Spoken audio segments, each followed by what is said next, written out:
दुनिया भर में कुछ ऐसे स्टूडेंट्स जिनके पास इटर्नल पावर्स थी, लेकिन एक स्टूडेंट गलत रास्तों पर जाकर इतनी तबाही मचा सकता है ये किसी ने सोचा नहीं था। इस रोमांचक कहानी की शुरुआत होती है एक किलर को दिखाते हुए। इस किलर ने काफी सारे लोगों का मर्डर किया था और अब वो जिस जगह पर होता है वहाँ कई सारे पुलिस ऑफिसर्स आकर उसे पकड़ने लगे। वो किलर तो अपनी जान बचाकर बिल्डिंग के एकदम टॉप वाले फ्लोर पर चला जाता है। वहाँ से किलर किसी की नजर में ना आते हुए दूर जाने लगा, लेकिन अचानक उस किलर के सामने एक आदमी आ जाता है जिसका नाम आर्ची था। आर्ची उस किलर को रोकना चाहता है क्योंकि वो बहुत ही वियर्ड दिख रहा था। आर्ची ने तुरंत ही अपना बो एंड एरो निकालते हुए सीधा निशाना लगाया उस किलर के ऊपर। एरो सीधा उसके बॉडी में लग जाती है और वो वहीं गिरकर मर गया। आर्ची थोड़ी देर बाद उस किलर के पास जाकर अपना एरो जैसे ही निकालता है तो उसके बाद ही वो किलर अचानक से जिंदा हो गया। पता नहीं आर्ची को इससे खुशी मिल रही थी और वो हंसते हुए कहने लगा कि तुम चुन लिए गए हो, तुम हमारी टीम में हो और अपना मकसद जाकर पूरा करो। आर्ची तो अब बिना कुछ करे वहाँ से चला जाता है। थोड़ी देर में कुछ पुलिस ऑफिसर्स वहाँ आ चुके थे, पर अब वो किलर अपने पैरों पर खड़ा हो जाता है और यहाँ रिवील होता है कि वो किलर लिटरली पानी को कंट्रोल कर पा रहा था। ये इतनी अजीब तरीके की कला थी कि कोई समझ नहीं पाता,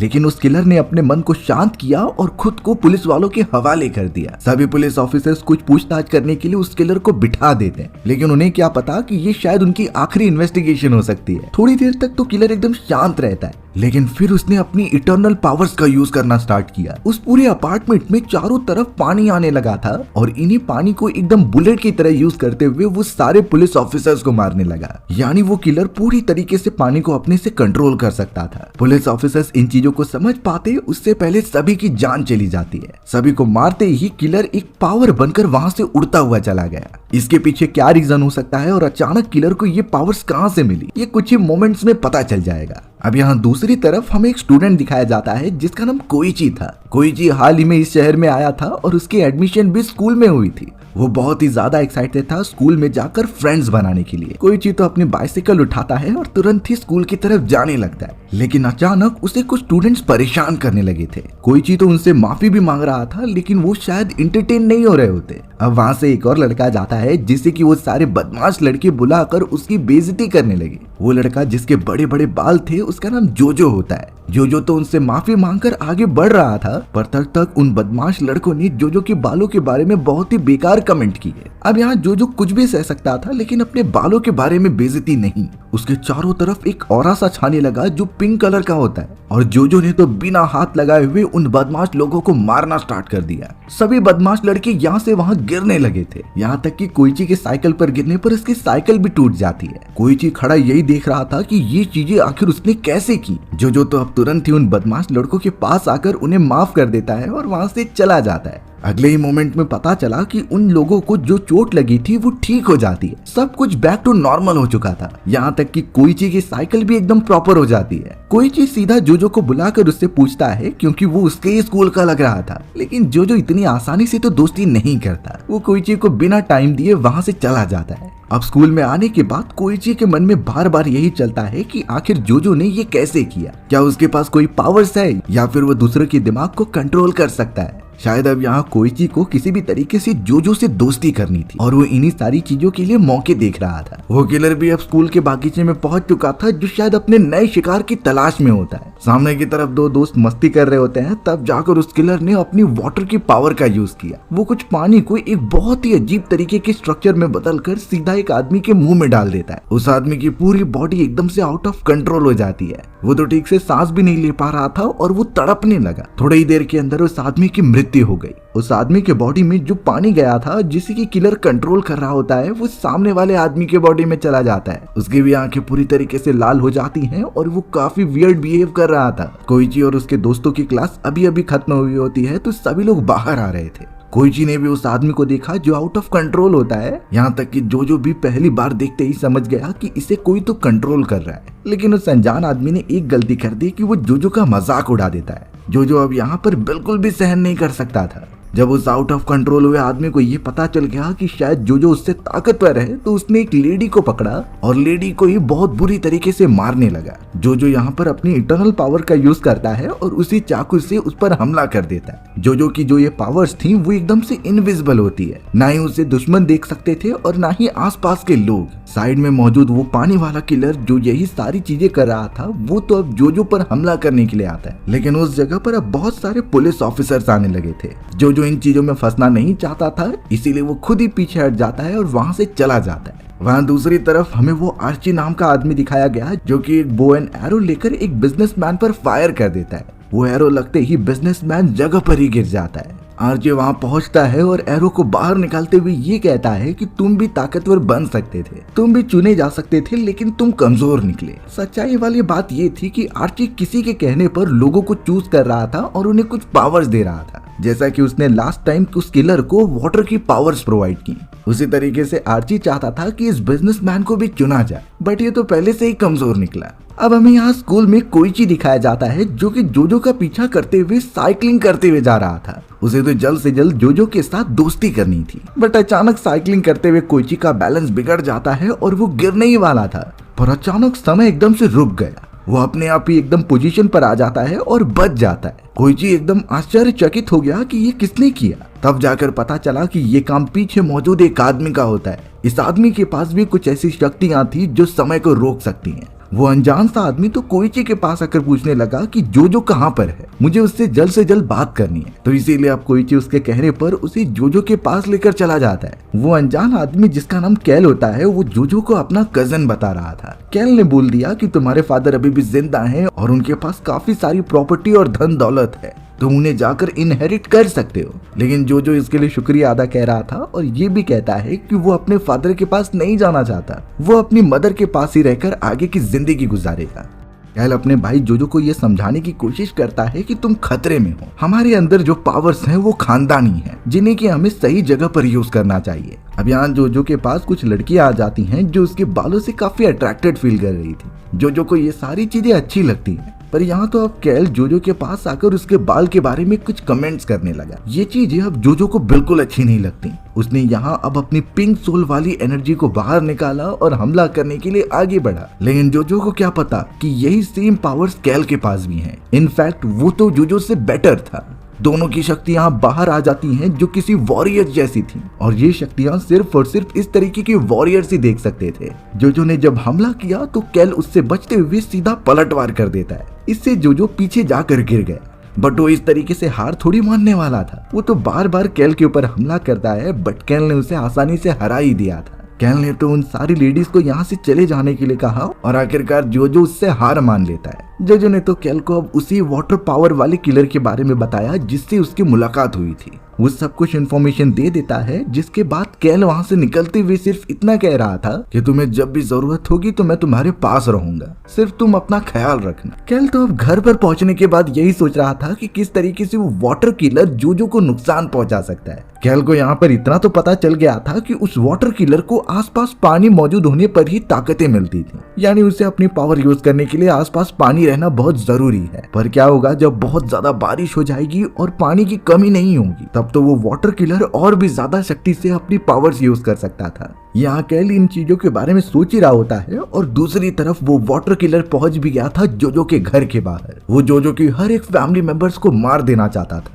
चारों तरफ बहुत तेजी से बारिश हो रही थी, यानी कि पानी की बिल्कुल कमी नहीं होने वाली। इसीलिए अब वो किलर अपनी पावर से अपना ही एक रूप बना देता है और सारी एनर्जीज इकट्ठा करके अंदर भेज देता है ताकि वो जोजो की पूरी फैमिली को ही खत्म कर दे। सबसे पहले वो वाटर क्रिएचर पीने के पानी में पहुंचता है, जिसे कि जोजो की मदर ने पी लिया था। पर अच्छी बात तो ये हो गई कि जोजो ने उसे देख लिया अंदर जाते हुए। जोजो ने तुरंत अपनी इटर्नल पावर का यूज किया अपनी मदर के ऊपर और उस वाटर क्रिएचर को पकड़कर बाहर निकाल दिया। ये सब इतना जल्दी होता है कि जोजो की मदर को जरा भी शक ही नहीं हो पा रहा था। जोजो किसी भी तरीके से उस वाटर क्रिएचर को एक बोतल के अंदर बंद करके रख देता है। उसने तुरंत ही अपने कजन कैल को इन चीजों के बारे में बताया, जिसमें कि कैल कहता है कि तुम उस क्रिएचर पर ध्यान रखना, वो जल्द से जल्द थोड़ी देर में ही उस जगह पर पहुंच रहा है। लेकिन यहाँ पर जोजो बहुत ही लापरवाह था। वो तो उस वाटर क्रिएचर को बोतल में रखकर, जबकि उसे पता है कि ये इतना खतरनाक हो सकता है, आराम से बैठकर वीडियो गेम्स खेलने लगा था। वो क्रिएचर अपने आप को आजाद करने की बहुत कोशिश कर रहा होता है, तो इसीलिए वाटर क्रिएचर ने बॉटल का कलर ऐसा बना दिया जैसे कि वो कोई अल्कोहल हो। अब अल्कोहल को देखकर उसके ग्रैंडफादर रोक नहीं पाते और उसे लेकर अपने कमरे में चले जाते हैं पीने के लिए। जोजो को अब तुरंत ही कमरे में से आवाज आई। वो तुरंत ही भागते हुए जब अपने कमरे में पहुंचता है तो उसके ग्रैंडफादर मारे जा चुके थे।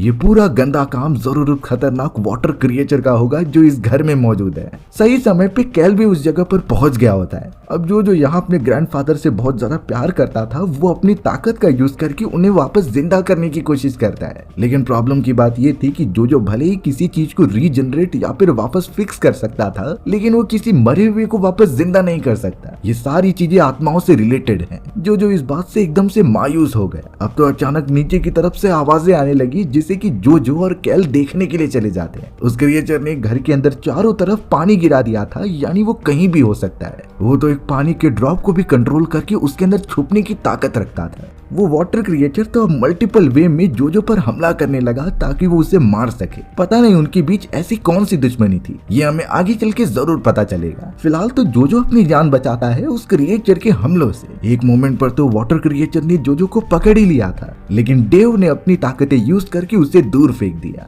अब यहाँ कैल जो को और ज्यादा चौकन्ना रहने के लिए कहता है, क्योंकि अब वो वाटर क्रिएचर स्टीम्स के अंदर से हमला कर रहा था। वाटर स्टीम्स बनने के कारण वो कुछ देख भी नहीं पा रहे थे। अचानक अब वाटर क्रिएचर तुरंत हमला करता है जो के ऊपर, जो उसकी बॉडी में घुस चुका था। जो खुद को कंट्रोल नहीं कर पाता और उसकी बॉडी प्रोसेस होने लगी थी। कोई और रास्ता ना होने के कारण जो अपनी इटर्नल पावर्स खुद पर ही यूज करता है। ऐसा होने पर जो उसका खतरनाक अवतार था वो उसके बॉडी में हाथ डाल देता है और उस वाटर क्रिएचर को एक ग्लव्स के अंदर बंद करके बाहर निकाल देता है। ये चीजें शायद जो को पहले से अंदाजा था, तो वो इसके लिए तैयार था। यानी कि अब जो ने उस खतरनाक वाटर क्रिएचर को इस ग्लव्स के अंदर बंद करके रखा है। यहाँ बाहर की तरफ जिसने वो वाटर क्रिएचर बनाया था उसे भी काफी दर्द हो रहा होता है। ये इसीलिए क्योंकि जब भी कोई वॉरियर अपनी इटर्नल पावर सामने लाता है, अगर उस इटर्नल पावर को चोट लगी तो ये सेम सेंसेशंस उसके ओनर को भी होती हैं। जो और कैल तो किसी भी तरीके से उस वाटर क्रिएचर को पकड़ लेते हैं और उसके ओनर की आवाज सुनते हुए बाहर निकल जाते हैं। वो क्रिएचर तो अपनी इटर्नल पावर इतनी ज्यादा कम हो जाने के कारण काफी कमजोर हो चुका था। पूछे जाने पर तो वो सिर्फ इतना बता रहा था कि एक मास्क वाला आदमी ने मुझे तीर मारकर ये सारी ताकतें दी होती हैं, और वो जैसा जैसा कहता गया मैं वैसा करता गया। सबसे ज्यादा यहाँ पर जो को गुस्सा आ रहा था क्योंकि इस किलर ने उसके ग्रैंडफादर को जान से मार दिया है। जो ने अब यहाँ अपनी इटर्नल पावर का यूज किया और तुरंत ही उस किलर को एक बहुत ही बड़े पत्थर के अंदर फंसा देता है। उसने अपनी रीजनरेशन टेक्निक से पहले पत्थर को तोड़ा और फिर उसे वापस ज्वाइन कर दिया। वो किलर तो बहुत बुरी तरीके से उसमें फंस गया था और थोड़ी देर में उसकी जान भी चली जाती है। जो और कैल दोनों ही नहीं समझ पा रहे थे कि ये चीजें और हमले क्यों हो रहे हैं उनकी फैमिली के ऊपर। अगले दिन हमें जो अपनी पूरी फैमिली के साथ दिखाया जाता है अपने फादर के फ्यूनरल में। चारों तरफ एकदम से उदासी छाई थी, बट जो नोटिस करता है कि उसके ऊपर कोई तो नजर रख रहा है। वो कोई और नहीं बल्कि आर्चर ही था जो दूर से उसे देख रहा था। जो अब उसकी तरफ जाता ही है तभी कोइची उसके पास आ गया और कहने लगा कि इस मोमेंट पर तुम्हें अकेला नहीं घूमना चाहिए। जब जो कोइची के साथ एक शांत वाली जगह पर जाता है तो वहाँ एक अजीब सा आदमी आ गया। उस आदमी ने तो पता नहीं कोइची को पकड़ा और उसे मारने लगा। अचानक अब दूसरी तरफ से एक एरो आकर सीधा कोइची के बॉडी में लगता है। ये एरो कोई और नहीं बल्कि आर्ची नाम के उसी आदमी ने मारा था, और वो जो दूसरा आदमी होता है वो आर्ची का भाई था जिसका नाम आर्थर होता है। आर्ची तो अब अपने भाई आर्थर को ये आदेश दे रहा था कि तुम जो को जान से मार दो। कोइची को तो वो आराम से मार देगा क्योंकि वो एक नॉर्मल इंसान है। अब यहाँ जो को भी बहुत गुस्सा आता है, इसीलिए उसने अपनी इटर्नल पावर बाहर निकाली। वैसा ही सेम इटर्नल पावर आर्थर के पास भी मौजूद था, यानी अब उन दोनों के बीच एक घमासान लड़ाई शुरू होने वाली है। जो ने नोटिस किया कि आर्थर के पास जो पावर्स हैं वो बहुत ज्यादा स्पीड में हमला कर रही है और जो को तो पलटवार करने का मौका ही नहीं मिल रहा था। फिर भी जो यहाँ अपनी और कोइची के प्रोटेक्शन के लिए पूरी कोशिश करता है। अब कई ज्यादा हमले सहने के बाद जो ने ये नोटिस किया कि आर्थर की इटर्नल पावर की राइट हैंड में सारी एनर्जी स्टोर्ड है। अगर वो उसके राइट हैंड पर हमला करेगा तो जरूर जीत जाएगा। जो यही प्लानिंग से आगे तो बढ़ रहा था, लेकिन आर्थर उसकी कैद से आजाद हो जाता है। अब आर्थर ने जब एक हमला किया तो वो सीधा जाकर एक साइन बोर्ड पर लगता है। उस साइन बोर्ड का आधा पार्ट तो पूरी तरीके से चेंज हो गया था, यानी इससे पता चल सकता है कि आर्थर की जो वॉरियर वाली पावर्स हैं वो रियलिटी को पूरी तरीके से चेंज कर सकती हैं। बट यहाँ जो चाहे कितनी भी कोशिश कर ले रहा था, आर्थर की पावर उससे ज्यादा ही होती है। वो बार बार उसे दूर फेंक कर नीचे गिरा देता है। जोजो यहाँ पर किसी भी तरीके से आर्थर से अपनी जान तो बचा रहा था, लेकिन अल्टीमेटली उसे हराए बिना वो यहाँ से नहीं निकल सकता। साथ ही साथ कोइची की भी जान अब बहुत ज्यादा खतरे में हो चुकी है। जोजो इसीलिए अब अपनी पावर्स इस्तेमाल करना बंद करके थोड़ी सी चालाकी दिखाता है। वो एक पुतले के सामने जाकर खड़ा हो गया और आर्थर को अट्रैक्ट किया कि वो उसकी तरफ हमला करे। अब आर्थर जैसे ही अपनी पूरी पावर्स के साथ उस पर हमला करता है तो जोजो वहाँ से तुरंत ही हट गया था। आर्थर की पूरी पावर्स उस पुतले के ऊपर लग गई, जिससे कि वो पुतला नीचे गिर जाता है। इन चीजों की वजह से आर्थर के सर पर काफी चोट लगी होती है। वो वहीं पर थोड़ी देर के लिए बेहोश हो गया। इस मौके का फायदा उठाकर जोजो तुरंत ही अंदर की तरफ भागता है ताकि वो कोइची को बचा ले। कोइची का पूरा ब्लड जमीन पर लगा हुआ था, यानी कि जरूर आर्ची उसे पकड़कर दूसरी तरफ लेकर जा रहा होगा। वहाँ वो किसी भी तरीके से पहुंचता है और उसे कोइची बेहोश पड़ा हुआ मिला। जोजो किसी भी तरीके से कोइची को एक सेफ जगह पर लेकर जाना चाहता था, क्योंकि इस पूरी लड़ाई में वो शामिल बिल्कुल भी नहीं है। जोजो ने उस जगह पर आर्ची नाम के उसी इंसान को देखा तो था, पर अगले ही मोमेंट में वो वहां से गायब हो गए। जोजो को यही लग रहा था कि शायद वो अपनी असली पावर्स यूज कर रहा है, बट अभी तक जोजो को अंदाजा नहीं था कि आर्ची की स्ट्रेंथ क्या है। उस जगह पर तो थोड़ी देर में आर्ची का भाई आर्थर भी आ चुका था। अब पता नहीं चारों तरफ से कुछ गोलियां चलने लगती हैं। इन गोलियों का साइज बहुत ही छोटा था, जो इतनी बारीकी से हमला कर रहे थे जिससे कि उन्हें देखना भी मुश्किल होता है। ये गोलियां इतनी ज्यादा तेज थी कि सिर्फ जोजो को ना लगने के बजाय आर्थर को भी लग जाती है। आर्थर की पूरी बॉडी पर इन छोटे गोलियों के निशान मौजूद थे, लेकिन यहाँ जोजो अच्छाई के साथ था। आर्थर के दुश्मन होने के बावजूद भी जोजो उसकी जान बचाता है और सेफ जगह पर लेकर जाता है। इस पूरी प्रोसेस में जोजो को भी काफी चोट लगी थी, बट वो किसी भी तरीके से अपने आप को हील करता है और साथ ही साथ आर्थर को भी हील कर देता है। आर्थर नहीं समझ पा रहा था कि जोजो उसकी मदद क्यों कर रहा है। वो तो हमारा दुश्मन है और हमारे बीच एक घमासान फाइट हुई है, लेकिन फिलहाल के लिए जोजो आर्थर से उसके भाई आर्ची की कमजोरी पता कर रहा था। उसे ये जानना था कि आर्ची की एक्चुअल में पावर क्या है और वो अपनी एक्स्ट्रा एनर्जी कहाँ पर स्टोर करके रखता है। ऑब्वियसली आर्थर इन चीजों के बारे में नहीं बताने वाला, क्योंकि वो अपने भाई आर्ची की कमजोरियां क्यों किसके सामने रिवील करे। जोजो अब तुरंत ही कोइची के पास भी पहुंच जाता है और अपनी हीलिंग पावर से उसे ठीक करने लगता है। लेकिन अब उस जगह पर कई सारे छोटे छोटे हेलीकॉप्टर्स आ चुके थे, जिनमें सोल्जर्स होते हैं, यानी कि यही सोल्जर्स बहुत बारीकी से हमला कर रहे थे उन सभी के ऊपर। बाद में जाकर रिवील होता है कि आर्ची की असली पावर्स क्या है। दरअसल आर्ची अपनी इटर्नल पावर्स की मदद से अनलिमिटेड अमाउंट ऑफ इस तरीके के सोल्जर्स क्रिएट कर सकता था। ये सोल्जर्स इतनी बारीकी से हमला करते कि कोई पता ही नहीं कर सकता, और अगर इन सोल्जर्स को मार भी दिया जाए तो भी ये डबल हो जाएंगे, यानी इनकी संख्या कभी खत्म ही नहीं हो सकती। जोजो तो इस तरीके की पावर्स पहली बार देख रहा था और उसे कुछ समझता ही नहीं कि वो इसकी कमजोरी कैसे ढूंढे। जोजो को एक बहुत ही खतरनाक एनर्जी का एहसास होने लगा था, इसीलिए वो कोइची को लेकर वहां से निकलने लगता है। जितने भी छोटे छोटे सोल्जर्स थे वो एक साथ हमला करने लगे उन दोनों के ऊपर। मिलिट्री टैंक्स और कई सारे मिसाइल्स भी लगातार फायर ही करते जा रहे थे, यानी कि उनके पास वो सब कुछ था जो एक एक्चुअल आर्मी फोर्सेस के अंदर होता है। जोजो तो यहाँ पर अपनी इटर्नल पावर्स बाहर निकाल रहा था और जितने भी हमले उसके और कोइची के ऊपर होते हैं उन्हें डिफ्लेक्ट करता जाता है। हालांकि शुरुआत में जोजो पूरे फुर्तीली तरीके से लड़ रहा था, लेकिन धीरे धीरे वो कमजोर होता चला जाता है। दूसरी तरफ से आर्मी सोल्जर्स की संख्या कम नहीं हो रही थी, वो तो और भी तेजी से उस पर हमला कर रहे होते हैं। उस जगह पर तो अब आर्ची भी मौजूद था जो उन सारे सोल्जर्स को कंट्रोल करता है। अब यहाँ कोइची भी उनमें से एक टैंक को देखता है जो आगे बढ़ रहा था, इसीलिए कोइची ने तुरंत ही जोजो को इस बारे में बताया। अब जोजो इस बात पर सोचने लगता है कि कोइची इन चीजों को कैसे देख सकता है, क्योंकि ये कोई नॉर्मल इंसान के बस की बात नहीं होती। इससे जोजो को ये कंफर्म हो जाता है कि कोइची के पास भी उसकी इटर्नल पावर्स हैं, सिर्फ कोइची अभी तक उसे एक्सप्लोर नहीं कर पाया है। जोजो तो उन सोल्जर से लड़ाई करने में बिजी हो गया और यहाँ कोइची कोने में छुपा हुआ था। अचानक अब कोइची के पास एक छोटा सा सोल्जर आकर स्टैब कर देता है। इस पूरे प्रोसेस से कोइची को काफी दर्द हुआ और उसने गलती से अपनी इटर्नल पावर बाहर निकाली। वो कोई बड़ा सा क्रिएचर या फिर जानवर नहीं होता, बल्कि एक छोटा सा अंडा होता है। वो अंडा हवा में फ्लोट करने लगा, जिसे जोजो देखकर चौंक गया कि ये कौन सी पावर्स है। शायद कोइची की सारी पावर्स एकदम बेकार है। जोजो अब धीरे धीरे और कमजोर होता जा रहा था उन सभी से फाइट करके, और अब यहाँ आर्ची ने साफ साफ अपने सोल्जर्स को आदेश दे दिया कि तुम सब जोजो को खत्म कर दो। कोइची ये बिल्कुल भी नहीं चाहता था, इसीलिए वो आर्ची से कहता है कि प्लीज तुम ये कमांड रोक दो। बट आर्ची ने साफ कहा कि एक बार मैंने सोल्जर्स को कमांड दे दिया तो वो मेरी भी नहीं सुनते, यानी कि अब वो जोजो को मार कर ही रहेंगे। कोइची यहाँ पर चाह कर भी कुछ भी नहीं कर पा रहा था। उसने तो जोजो की हर समय पर मदद की, बट जोजो यहाँ हमले के कारण इतना घायल हो चुका था कि वो अपनी इटर्नल पावर और ज्यादा नहीं यूज कर सकता। उसे हील होने के लिए थोड़ा समय चाहिए। अब इन चीजों के बीच अचानक अब कोइची ने अपना वो अंडा तोड़ दिया।